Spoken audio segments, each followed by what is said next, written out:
오늘 함께 나눌 본문 말씀은 신명기 26장입니다. 그 중에서 좀 더 자세히 살펴볼 구절인 16절에서 19절까지를 제가 봉독하겠습니다. 오늘 내 하나님 여호와께서 이 규례와 법도를 행하라고 내게 명령하시나니 그런즉 너는 마음을 다하고 뜻을 다하여 지켜 행하라. 내가 오늘 여호와를 내 하나님으로 인정하고 또 그 도를 행하고 그의 규례와 명령과 법도를 지키며 그의 소리를 들으라. 여호와께서도 내게 말씀하신 대로 오늘 너를 그의 보배로운 백성이 되게 하시고 그의 모든 명령을 지키라 확언하셨느니라.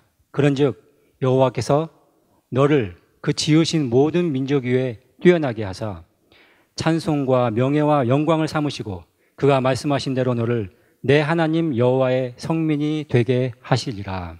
아멘.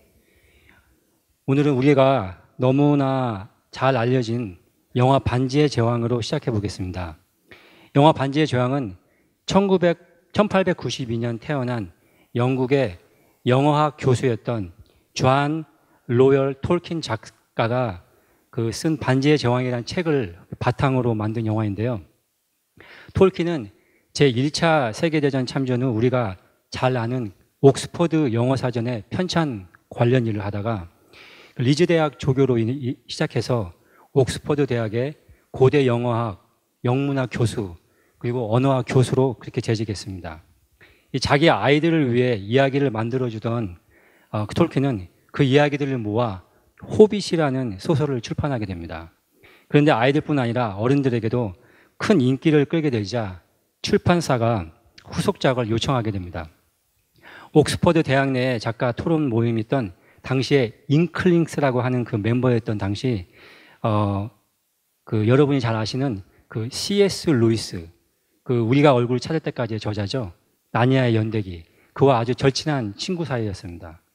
그의 조언을 받으며 40대 후반부터 시작해 약 13년에 걸쳐 이 반지의 제왕 3부를 저술했다고 합니다. 둘은 그 같은 신앙인으로 여러 가지 분야에서 깊은 대화를 나눴고 서로에게 많은 도움을 주었다고 합니다. C.S. 루이스가 먼저 죽었을 때 톨킨은 우리는 서로에게 큰 빛을 지고 있었다. 또 우리들을 맺어준 깊은 우정은 지금도 그대로이다 라고 그렇게 얘기했습니다. 또 서로를 믿고 함께 나누고 걸어가는 친구가 곁에 있으면 참 소중한 선물인 것 같습니다. 그리고 죽기 1년 전에 1972년도에 그 대영 제국의 그 훈장을 받기도 하고 20세기 세계에서 가장 많이 팔린 150 밀리언이니까 한 1억 한 5천만 부 정도 되죠. 그 정도가 팔린 소설 중에 하나가 이 반지의 제왕입니다. 그는 이 작품을 It is written in my life blood 그렇게라고 쓰며 자기 생피, 생혈로 쓴 글이라고 그렇게까지 표현을 했습니다. 어린 시절 매우 가난했고 아버지도 또 일찍 여의고 12살 되던 해 어머니마저도 여의어서 힘들고 험난한 생활을 살았지만 그 후에도 독실한 신앙인으로 자기의 삶을 그 험난함과 또 힘든 그러한 삶 속에 살았던 것을 그 작품 속에 그대로 반영되어 있음을 잘 나타날 수 있습니다. 볼 수 있으십니다. 또 톨킨은 반지의 제왕 속에서 이 가운데 땅이라는 어떤 판타지의 나라로 그렇게 보이는데 나중에 인터뷰를 통해 그 나라가 결국은 우리가 사는 이 세계를 그대로 시각해 해놨다라고 그렇게 표현했습니다. 그 작품에는 그 평화롭고 욕심 없는 그러한 삶, 거기에 소중함, 그리고 어떤 영화의 그 전투 장면이 많이 나오는데 큰 장대함보다 사소하고 어떤 투박한 것이 없으면 아무 의미가 없다고 그렇게 덧붙였습니다. 오늘 보실 그 내용은 장면은 악의 군주 사우론인 절대 그 힘을 가지는 그런 어떤 하나의 반지를 만들게 됩니다. 이 반지는 그 3개의 요정 왕들의 반지, 또 7개의 또 난장이 군주들의 반지, 또 9개의 인간 왕들의 반지를 지배할 단 하나의 그런 반지입니다. 이 하나 반지가 있으면 모든 걸 다스리게 되는 거죠. 그래서 절대 악의 그 군주 그 사우론은 그것을 대항해서 인간과 또 엘프와 연합해서 싸우는 그러한 장면입니다. 호빗이라 불리는 주인공, 또 프로도의 여행과 그의 그림자같이 옆에 돕는 친구 샘, 또 선한 마술사 간달프, 또 반지의 원정대를 이끄는 아르곤 장군의 팀이 합력해서 이 악한 절대 반지를 파괴하는 과정과 그 후에 전성시대를 그리는 영화인데, 오늘 보실 이 산 아래의 전투 장면은 호빗이 먼저 잘 올라가 그 반지를 파괴할 수 있도록 하는 그 적을 교란하는 전투입니다.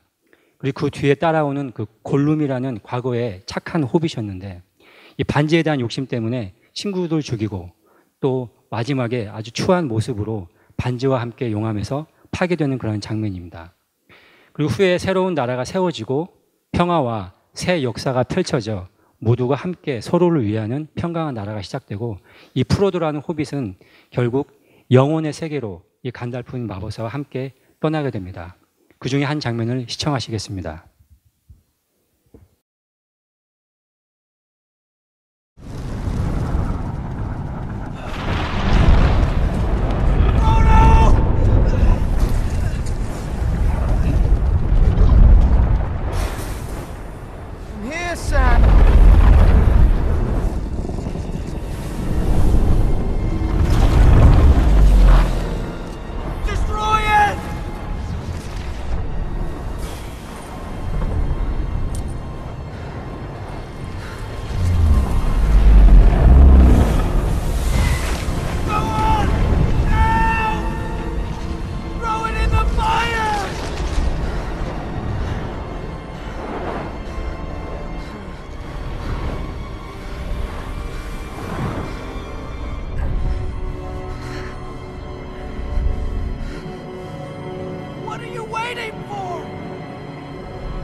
ring is mine.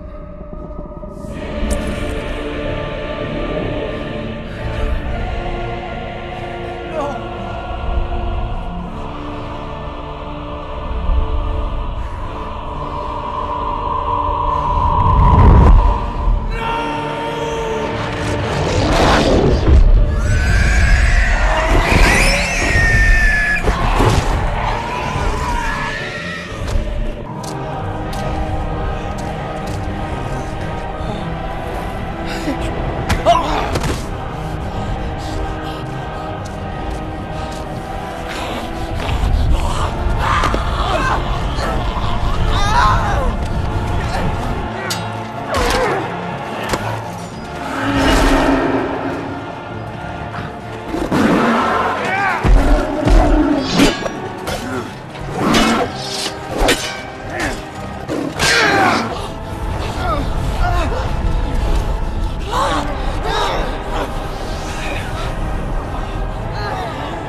Don't you let go.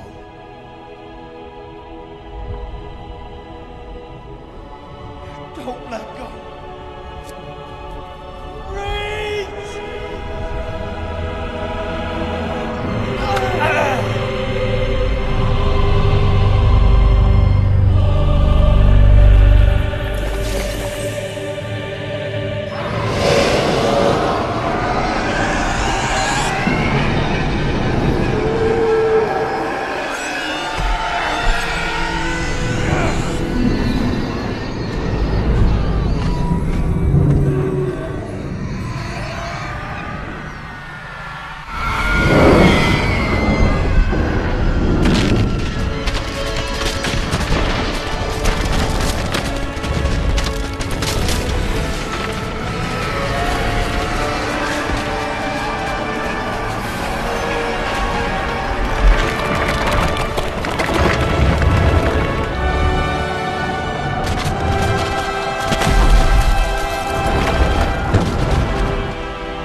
오늘 말씀은 모세가 40년 광야 방랑 생활 후에 요단강 전 그 모압 땅에서 이제 들어갈 새 땅에서의 복된 삶의 지침을 하나님 아버지의 가슴을 가지고 꼭 복을 선택하라고 하면서 설교한 어떤 율법입니다.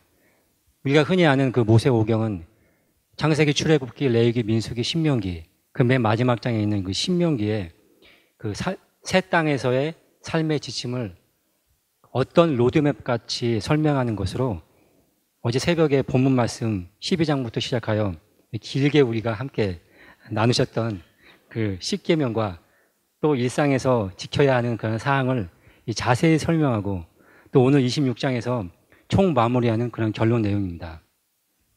우리가 잘 아는 이 10계명과 여러 지켜야 하는 그 규례는 그 육의 사람으로는 다 지키고 산다는 것이 그 자칫 그 자기의 그 의로 치부해버리기 쉬운 아마 종교적 그 틀과 그 행위에 갇혀서 그것이 우리에게 저주가 될 수도 있는 것인데 여기선 하나님의 가슴을 만남으로 그의 말씀을 따라 살려고 하는 그런 자들에게 그 완전한 자유와 진정한 그 가치의 싸움이며 당연히 추구하고 살아야 될 그 핵심적인 삶의 그 기초 반석과 같은 것입니다. 성도의 삶의 그 중심에 생명을 열매 맺는 것은 그 말씀을 인식하고 또 경험하고 지속적으로 삶 속에 이 인식과 경험을 그 반복하는 연속성 안에 놓여 살고 있습니다. 이 생명이 결코 죽지 않는다는 것은 우리의 삶의 선택이 결국에는 영혼을 결정하게 된다는 것을 여러분은 잘 알고 계십니다.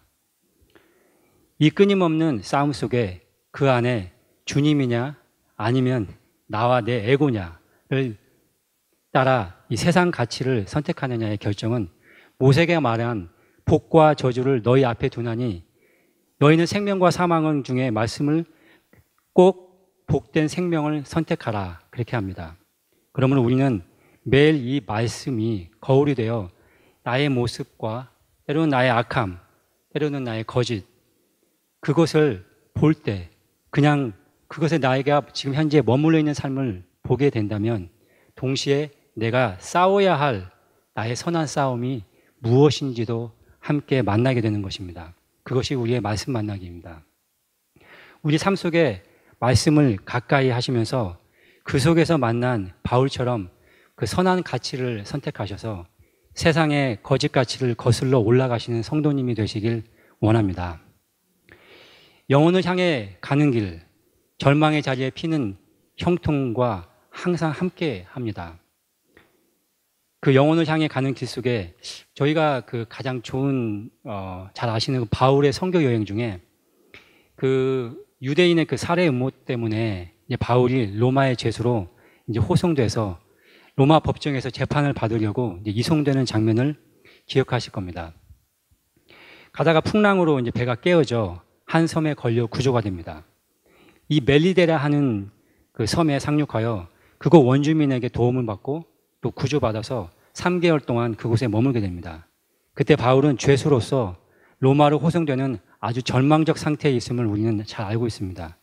사도행전 28장 1절에서 10절 9절 내용에 이렇게 말합니다. 가까스로 살아 바다에서 구원을 얻었으나 또 비가 오고 또 날이 추워 불을 피웠더니 나뭇가지에서 독사가 나와 바울의 손을 물고 있었습니다. 그 독사에 물리면 바로 축사인데 오래 기다려도 그에게 아무 일 없이 멀쩡하고 또 바울이 이상 없음을 그렇게 보고 그곳 원주민들이 서로 생각해서 말하되 저 사람 신이 아닐까. 그래서 그 사람이 칭송받고 또 바울이 나중에 친절히 또 대접받고 또 많은 사람을 여러 병에서 고치고 나중에는 쓸 것까지 돌아가는 길에 배에 다 올려가지고 바울을 다시 환송합니다. 그 모습을 보고 지금 우리의 삶의 현실이 지금 그 당시의 삶의 현실이 죄수로 호송되는 걸로 이렇게 그의 삶이 진행되면서 사건 속에 진짜 주인공이 바울이 되고 또 모든 사람들의 안전이 바울의 손에 들어오게 되는 그러한 일을 당하게 됩니다. 더구나 그 섬에서 바울로 말미암아 융숭한 대접도 받고 또 모두의 목숨도 살아나게 됩니다. 마치 신자의 삶을 그대로 그려놓은 것 같습니다. 성도가 이 세상을 살 때 어떤 일을 당하고 또 하나님 나라를 꿈꾸며 하나됨을 향해 삶을 살아갈 때 또 어떤 때로는 꼴을 당하고 또 어떤 역할을 감당하고 또 어떤 대접을 받는가 하는 문제에서 이거보다 더 대표적인 사건이 없는 것 같습니다. 많은 하나님의 사람들이 그런 삶의 고백들이 있습니다. 주께서 나의 원수의 목전에 내게 상을 베푸시니 이런 고백들. 또 삶 전체가 기쁨과 슬픔과 절망, 심지어 고통까지 모두 합력하여 선을 이루는 그러한 삶. 통합된 그들의 어떤 삶 속에 중심에서 끊임없이 그 부글부글 끓고 있는 것은 하나님, 그리고 오직 예수 그리스도가 가슴에 있고 그 열정과 향함이 영혼을 향한 종말적인 삶, 즉 거듭남의 삶을 이끌고 성도의 삶을 이 땅에서 하나님의 나라와 또 그 통치와 영원성을 전적으로 누리게 함을 볼 수 있는 참 좋은 말씀 같습니다. 제가 92년도 말 미국 유학으로 온 후에 한 3년 만에 저희 아버님이 갑자기 돌아가셨습니다. 그때 그 슬픔과 그 어두움의 시간은 참으로 말할 수 없었고 아마 닥치는 대로 일을 했습니다. 뭐 설거지부터 뭐 식당, 편의점, 심지어 구두 수선점, 약 파는 것만 빼고 아마 제가 다 한 것 같습니다. 식구들의 그 도움과 그 약간의 그 학교 장학금으로 제가 다녔는데 뉴하게에서 꽤 오래된 아파트 같아요. 근데 그 아파트에서 룸메이트 하면서 한 200불 정도 내면서 살곤 한 그런 때가 있었습니다.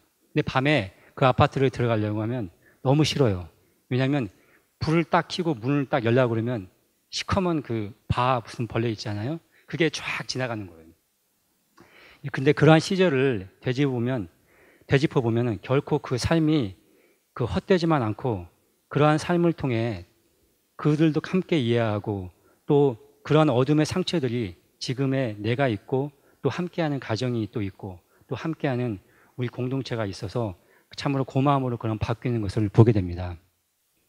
바울의 삶 속에는 그토록 또 종교와 또 율법에 철저했던 그가 교회를 잔멸하고 또 자기가 의라고 생각한 것이 결국 아버지의 가슴을 찢고 정반대의 삶을 살아가는 그 자신의 진정한 모습을 다메섹 선상으로 가는 그의 모습 속에 주님과 대면하여 직접 만남으로써 직접 봄으로써 삶이 완전히 전환되었습니다.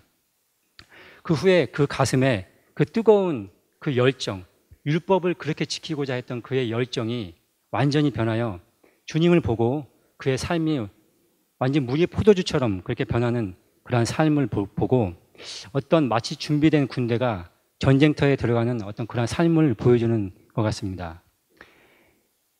전쟁이란 잘 아시다시피 마지막으로 이러고 저러고 할 만한 그런 선택이 없는 상태입니다. 승리하지 못하면 지배요. 무찌르지 못하면 죽습니다. 죽느냐 사느냐의 자세가 이게 우리에게 확립되어야 될 신앙의 자세인 것 같습니다. 주님의 부르심은 언제나 종말적이었습니다. 부친 장사조차도 죽은 자들로 저희 죽은 자를 장사하게 하고 너는 나를 쫓으라 하시는 그 인간의 최고의 가치도 부인하라는 선택을 우리에게 하라고 예수님은 말씀하십니다.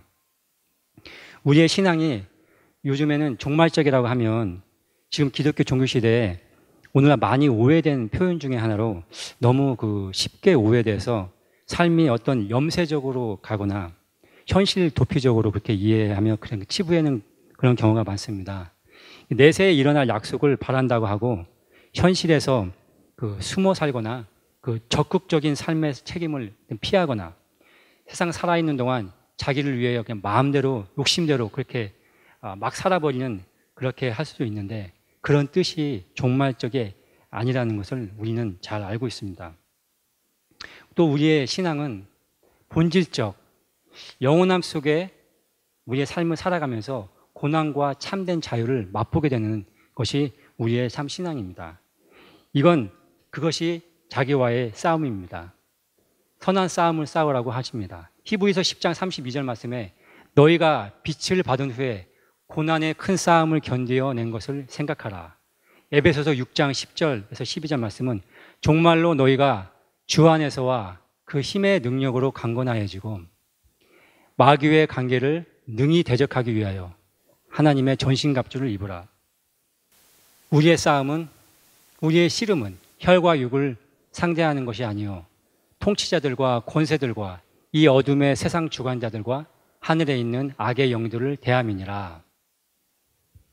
또 고린도서 15장 50절에는 형제들아 내가 이것을 말하노니 혈과 육은 하나님 나라를 이어받을 수 없고 또한 썩은 것은 썩지 아니한 것을 유업으로 받지 못하느니라 라고 말씀하십니다. 하나님의 나라는 이 매우 본질적인 요소인 썩지 않는 우리의 마음에 있기 때문입니다. 세상이 끝나고 또 저 세상이 시작되는 식의 그런 종말이 아닌 내 혈과 육과 거짓과 악이 끊임없이 붙들고 있는, 쥐고 있는 나를 처복종시켜 말씀 안에 나를 붙들고 영원한 세상의 개념, 즉 통치하시는 하나님의 나라가 이 땅에 시작되어 누려지는 전적으로 내 마음의 중심에 의식과 하나님 말씀을 암과 행함에 이 싸움의 지속적인 걸 통해 어떻게 삶에 피어나는가가 입니다. 그때 분명한 나침반과 또 어떤 길로 향해 우리의 자세를 고정시키고 나갈지를 알게 되고 주님의 약속을 받게 되며 그 각오와 의지와 향함 속에 만나는 절망적인 그 상황 속에서도 지키시고 희망과 소망을 보게 하시고 또 하나님의 예비하신 사람들을 통해 그 인도하심을 계속 만나게 됩니다. 그 속에서 반드시 가슴에서 우러나오는 그 누구도 알 수 없는 감사와 형통함의 기쁨을 누리고 또 함께하는 사람들의 서로의 애제를 함께 생명을 가꾸며 돕는 친구들을 만나게 되십니다. 또 성경은 이렇게 말합니다. 세상 가치와 영원한 하나님의 가치는 완전히 다르다라고 말씀하십니다. 그러기 위해 또 하나님은 그 어떤 학벌이나 부와 돈 등으로 사람을 부르는 게 아니고 고린도서 1장 26절 29절에 이렇게 하나님께서 말씀하십니다. 형제들아 너희의 부르심을 보라. 육체를 따라 지혜 있는 그런 자가 많지 아니하며 능한 자가 많지 아니하며 문벌 좋은 자가 많지 아니하도다. 하나님께서는 세상의 천한 것들과 멸시받는 것들과 없는 것들을 택하사 있는 것들을 패하게 하시나니 이는 아무 육체라도 하나님 앞에서 자랑치 못하게 하려 하심이니라 라고 하십니다. 이 세상은 세상의 원리, 어떤 세상의 가치와 목표가 돈이 전부입니다. 이 세상뿐이라 생각하면 그냥 목숨 붙어 있을 때 나쁜 짓은 나쁜 짓 다 하고 욕심도 마음껏 부려가지고 한번 해보고 죽지 하면서 하는 그런 삶의 자세는 결국 망하게 됩니다. 옛날 속담에 배부른 귀신은 때깔도 좋다라는 그런 속담도 있잖아요. 그것은 마음속에 세상뿐으로 꽉 차 있으니 살아있을 때 해보고 싶은 거 욕망만 가득 채우다가 그냥 죽는 것입니다. 이게 보편적인 그 세상 사람의 사고입니다. 완전 하나님과 극과 극의 상태, 어떤 교통과 어떤 함께함도 없는 즉 단절된 상태로 사니까 세상이 없어질 때 함께 없어지게 되는 거죠. 그러나 말씀을 따르려는 자, 영원히 존재하는 영원한 말씀을 따르려는 자의 성도로서 예수 그리스도의 증인은 영혼을 사모하고 그 영혼을 지금 준비하는 자들입니다. 그리고 그 준비는 오늘이라는 이 시간에 제때 하라고 합니다. 말씀과의 깊은 교제와 만남이 마치 어떤 공사에 하는 그 설계 도면 같습니다. 설계 도면에는 전체 건물을 그 외형이 어떻게 지어질지 레이아웃을 다 보여줍니다. 그리고 그 레이아웃에 어떻게 벽이 세워지고 그 안에 어떻게 전기선이 깔아지고 그 안에 어떻게 플러밍이 지나가고 또 그 안에 바닥은 어떻게 하고 심지어 볼트와 그 각도 그 사이즈까지 아주 자세하게 기입을 하여 실질적으로 그 공사를 하게 하는 사람한테 그거를 잘 지게끔 만들어줍니다. 그러나 그게 없으면 그게 없이 공사를 하면 그런 공사는 조만간에 그냥 무너지고 부실공사가 되게 됩니다. 마치 그 영원한 가치를 살려고 가는 그 우리에게 이 말씀은 그것처럼 어떤 거울이고 또 말씀은 또 나를 만날 때 열리는 본질의 전환과도 같습니다. 그 말씀으로 인한 삶의 전환이 바로 이 거듭남이라고 합니다. 세상은 영원한 것이 아닙니다. 여러분도 아시다시피 이 세상 가치로 봤을 때 하나님을 따르는 자는 겉으로는 거의 모릅니다. 그런데 분명히 이 세상 속에는 하나님이 요구하시고 또 인정하시는 그러한 새로운 방법, 또 새로운 가치를 따르고 준비하며 함께 가려고 하는 자들이 반드시 우리 곳곳에 있습니다. 그리고 어떻게 무엇으로 증명할 수 있느냐는 그 삶을 사는 사람들의 마음과 또 삶의 중심에 반드시 하늘나라를 기업으로 향하는 사람들을 만날 때, 또 그 약속을 신뢰하고 갈 때, 그러한 사람들은 우리의 곁에서는 겉으로는 보이지는 않습니다. 그러나 그 길을 참여하며 걸어갈 때는 반드시 만나게 됩니다. 이 역사 속에 흐르는 그 하나님의 가슴의 말씀의 내용들을 자세히 그 삶 속에 펼치는 작업들을 그 하나님께서 이 세상 가치와 그 상반되는 자들로 말미암아 행하고 있다고 그 고린도전서 1장은 얘기합니다. 이들은 가장 무관심한 대상, 문벌 좋지 않은 자, 지혜 있는 자, 귀한 자가 아닙니다.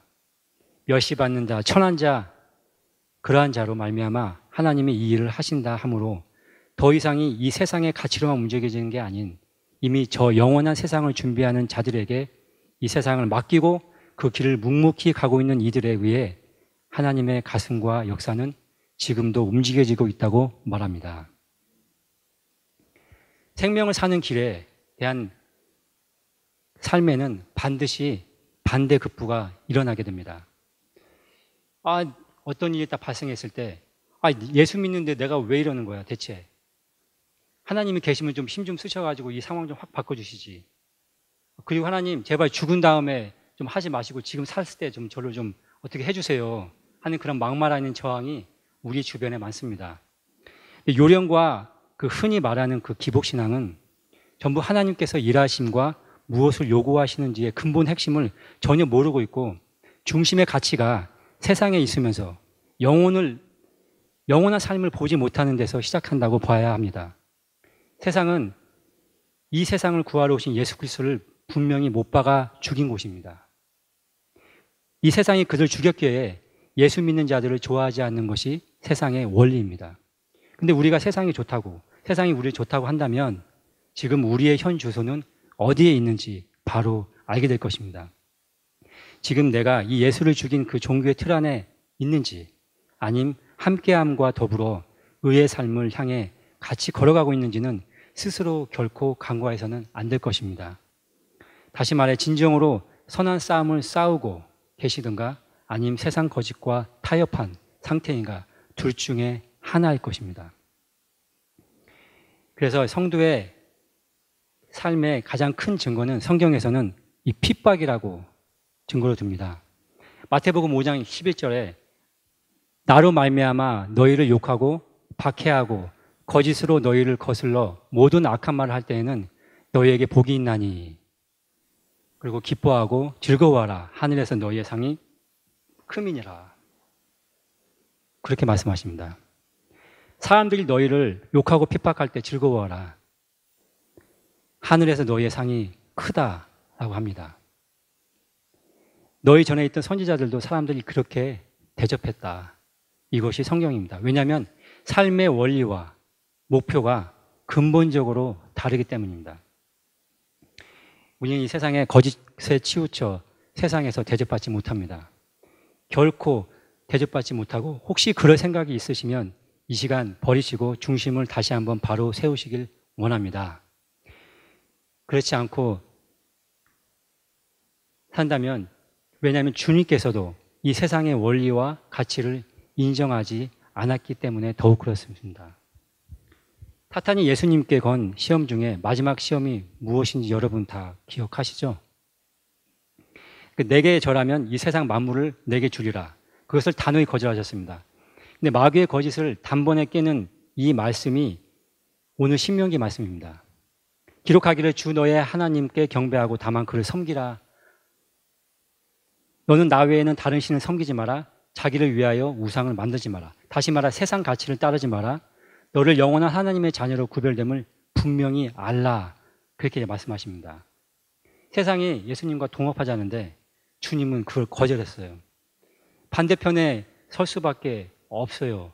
왜냐하면 예수님과 함께하는 자는 이제 세상과 동업자가 아니에요. 그래서 그 자체를 아예 예수님께서 정죄를 해버리셨어요. 그렇기 때문에 주님께서는 그의 나라를 확장하셔서 그의 나라를 증거하는 일에 이 세상에 가치 없는 자들을 즐겨 쓰십니다. 고기잡이의 그 시몬 베드로, 세리 마태, 창기 마리, 또 예수 믿는 자를 잔멸했던 살인자였던 사울, 나중에 바울로 되지만요. 현재 여기 성도님, 여러분 자체의 그대로의 모습을 하나님께서 쓰시기 위하여 여러분을 창조하시고 지금 이 자리에 계십니다. 그리스도 안에서 또 있다는 것은 우리는 더 이상 이 세상의 것, 세상 가치로 사는 자들이 아님을 분명히 아셔야 됩니다. 우리의 삶은 우리 개인의 그 욕심을 발휘하고 어떤 멋진 차와 집, 뭐 세상의 이익을 충족하고 증명하기 위해 살고 있는 그런 나만의 삶이 아니고 우리 하나하나가 하나님 나라를 대표하고 또 예수가 주로 서로 하나됨을 향해 나가며 삶을 함께 즐겁게 나누고 말씀을 살면서 증거하도록 사명을 가지고 계신 삶이심을 꼭 기억하시기 바랍니다. 고린도전서 12장 27절 말씀에 너희는 그리스도의 몸이요 지체의 각 부분이라 그렇게 말씀하십니다. 한국에 그 중2병이 있다고 합니다. 중이라고 하면 누구도 감히 건들 수 없는 그런 분들이죠. 사춘기 아이들은 아마 한국이 더 무서워 말도 못 붙인다고 합니다. 이렇게 얘기한다고 합니다. 내가 어떤들 무슨 상관이에요. 제발 절 좀 내버려 좀 주세요. 그러면서 그 자녀들이 때로는 이 부모가 뭐 없으면 좋겠다라고 생각할 때가 많이 있다고 한답니다.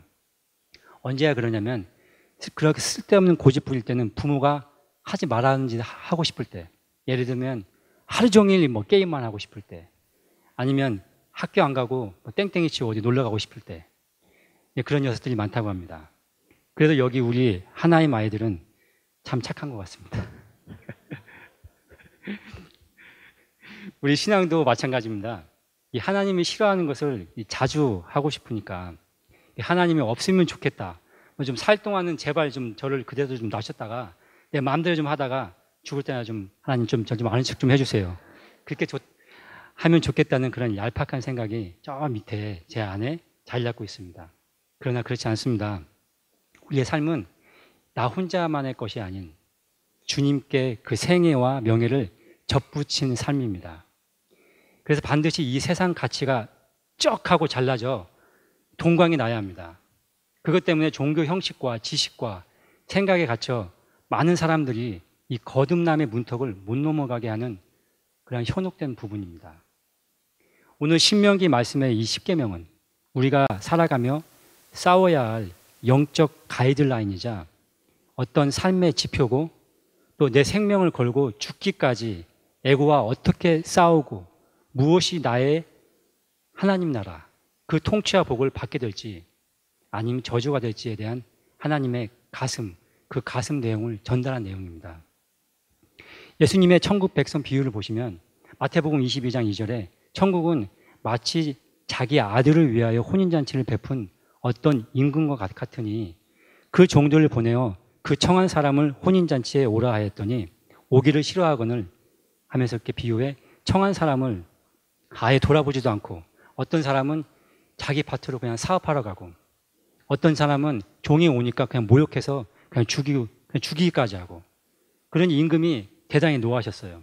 그래서 군대를 보내어 그 살인한 자들을 다 진멸하고 종들에게 이르되 나가서 사람들을 만나는 대로 다 청하여 오라. 그렇게 얘기합니다.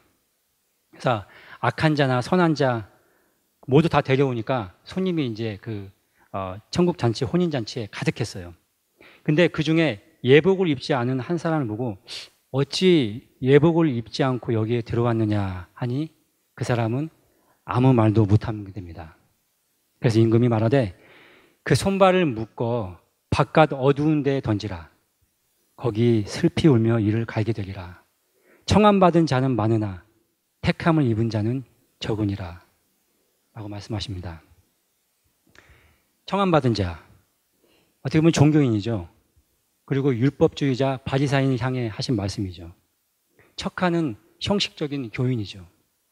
택함을 입은 자는 천국 백성으로 하나됨을 누리는 백성이죠.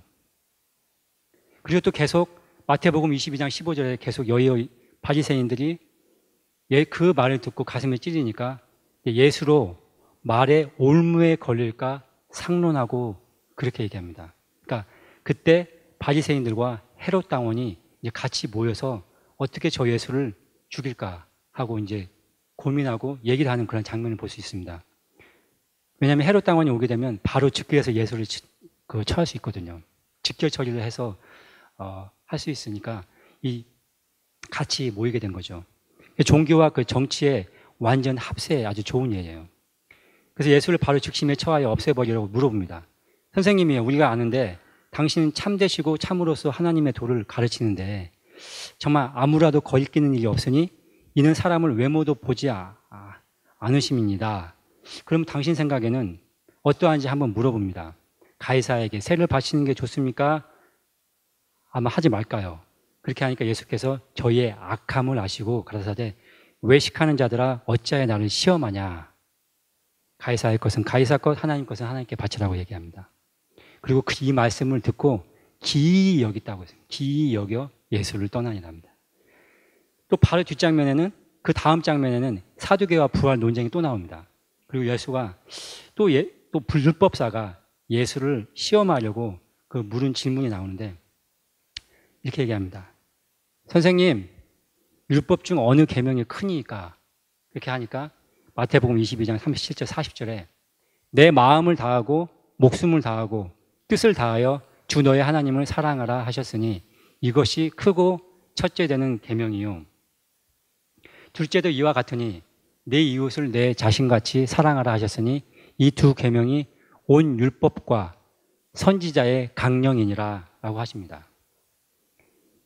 예수님은 말씀에 대해 매우 잘 알고 계시고 전체 구약을 아주 자세히 알고 나누었다는 것이 성경 여러 곳에 있는데 그중에 누가복음 24장 44절 45절에는 이르시되 내가 너희와 함께 있을 때 너희에게 말한 바 곧 모세의 율법, 토라 얘기하는 거죠.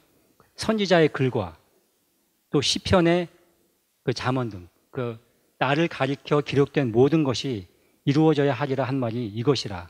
그들의 마음을 열어 성경을 깨닫게 하시고 봄을 여신 거예요.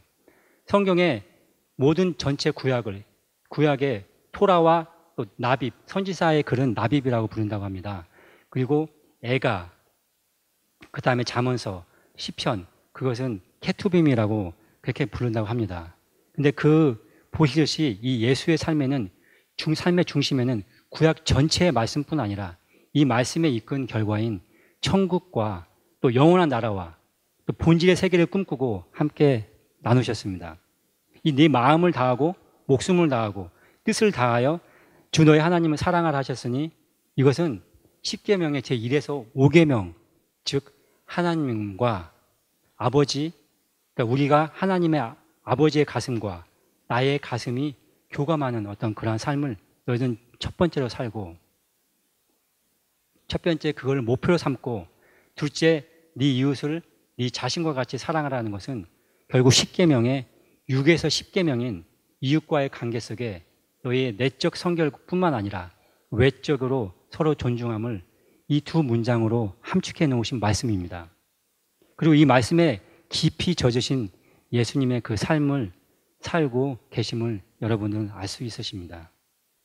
오늘 말씀은 삶 속에 마음의 성결함으로 말미암아 중심의 향함을 분명히 하라입니다. 본문 말씀 1절에서 4절에 토지 소산을 가지고 그 택하신 그곳으로 가지고 나아가 우리에게 지금 이곳이죠.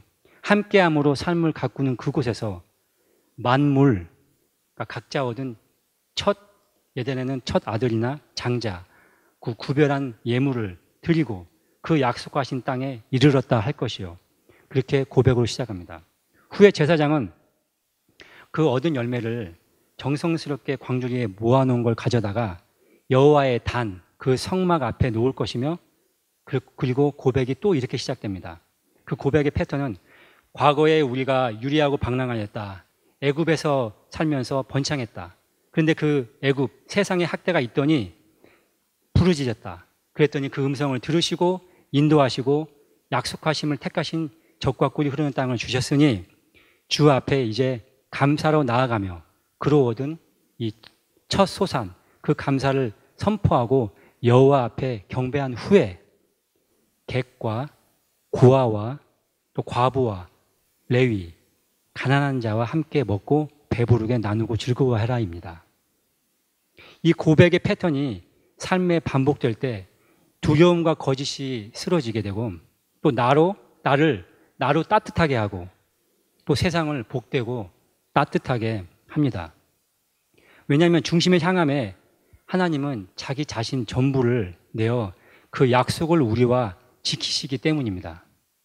이 약속 관계 안에 내가 살아갈 때 내 상처, 나의 아픔, 나의 어떤 수치와 두려움도 함께 이 고백의 삶 속에 합력해서 모두 선을 이루게 합니다.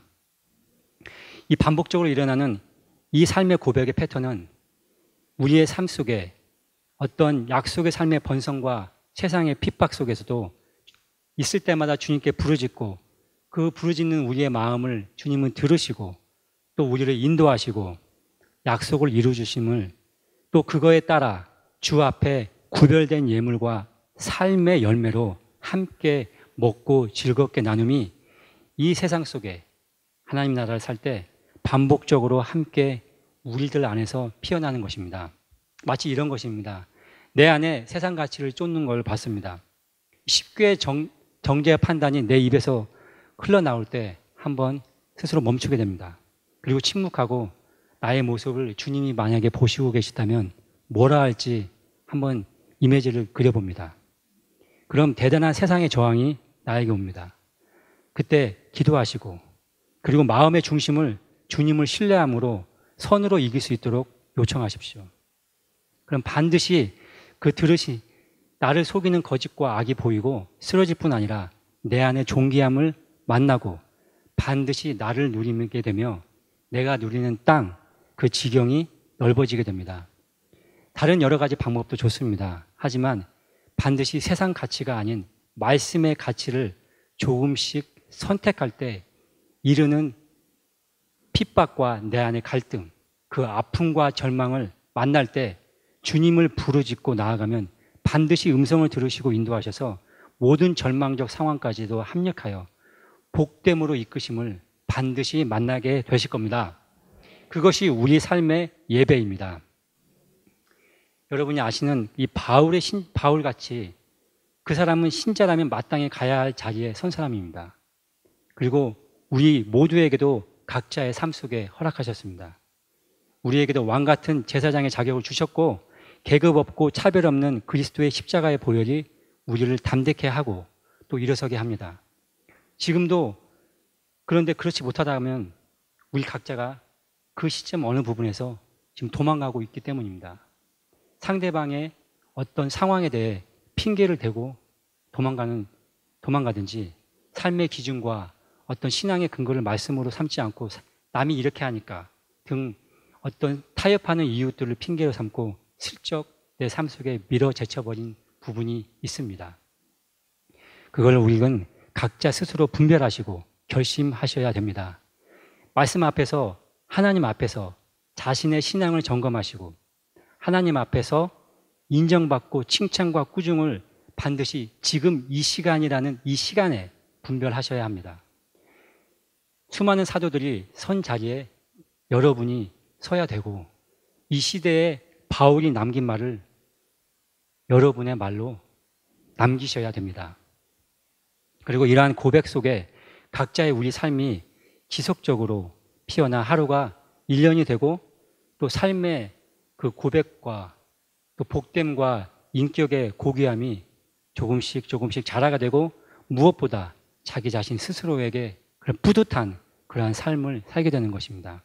이것이 삶의 예배이고, 이 길을 매일 가는 자들이 순례자이고 여호와의 성민이고 성도입니다. 지금도 같은 원리로 이렇게 하나님은 계속 이 길로 인도하십니다.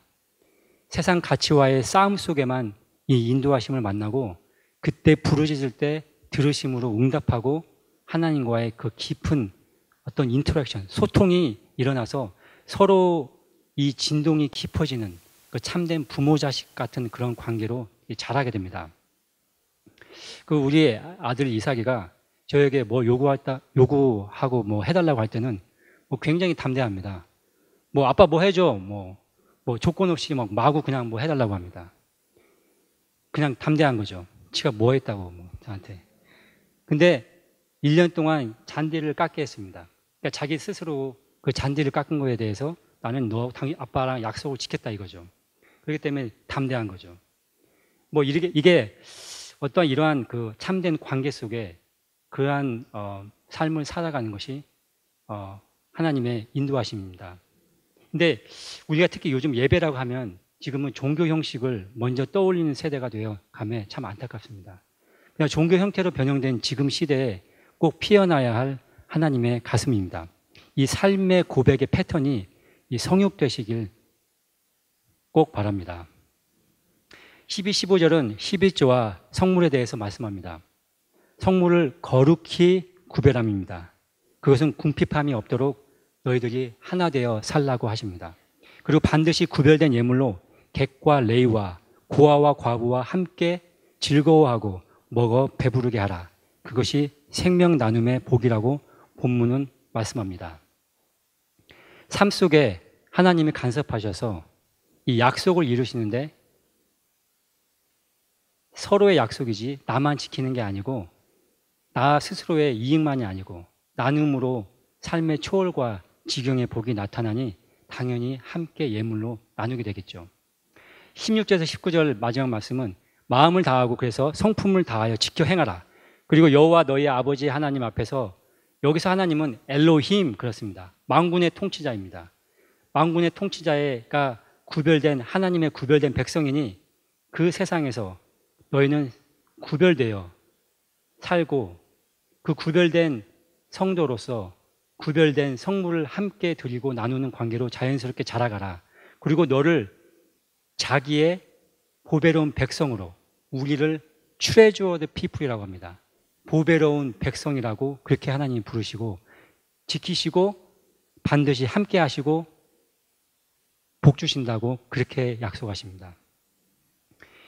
그래서 하나님께서 주시는 그 복은 우리의 삶과 안에서 흘러나오는 영광의 삶으로 영광을 꼭 누리게 하실 것입니다. 지금 내가 가꾸어야 할 우리의 땅은 내 마음의 중심이며, 그 나의 회복과 더불어 함께 하나됨과 교회됨으로 향해 나갈 때 피어나는 것입니다. 또 아버지와의 이 고백의 관계가 매 순간 삶 속의 깊어감에 따라 절정으로 피어나는 영적 본질 세계를 반드시 여러분의 삶 속에 보고 맛보게 됩니다. 이 땅을 향한 하나님의 그 가슴이 열리고 그 열린 가슴으로 하나 되어 교통할 때 우리는 삶 속에 참된 가치를 피우게 되고, 주님 앞에는 아름다운 예복을 준비하는 거듭남의 삶으로 하나님의 나라, 그 영원한 본질 세계에 함께 들어가시는 우리 모두 성도님이 되시길 간절히 원합니다. 마지막으로 로마서 12장 2절을 함께 봉독하겠습니다. 너희는 이 세대를 본받지 말고 오직 마음을 새롭게 함으로 변화를 받아 하나님의 선하시고 기뻐하시고 온전하신 뜻이 무엇인지 분별하도록 하라. 아멘. 기도하시겠습니다. 주님, 마음의 중심이 갈라진 이 세상에 주의 위엄과 말씀 앞에 우리가 섰습니다. 슬픔도 있고 어두움에 짙어갔지만 결코 우리 인생을 허무하게 내버려주지 않는 아버지께서 모든 걸 통해 합력하여 선을 이루시게 하실 것을 신뢰합니다. 이제 우리 안에 시작된 내면의 허상과 세상 권리를 뒤로하고 보배로운 자녀로 나아가는 우리에게 십자가의 죽음을 피어난 주의 가슴을 품게 하옵소서. 영원한 그 삶을, 그 가치를 향해 나아가는 우리를 붙드시고 주의 가슴의 감동을 가슴에 품고 감사의 고백이 피어나 삶 속에 주신 허락하신 유업과 생명이 우리 각자의 삶 속에 아픔을 넘어 주의 사랑을 삶 속에 피워내도록 우리를 인도하여 주옵소서. 우리를 위해 십자가에 죽으신 주 예수 그리스도의 이름으로 기도드립니다. 아멘.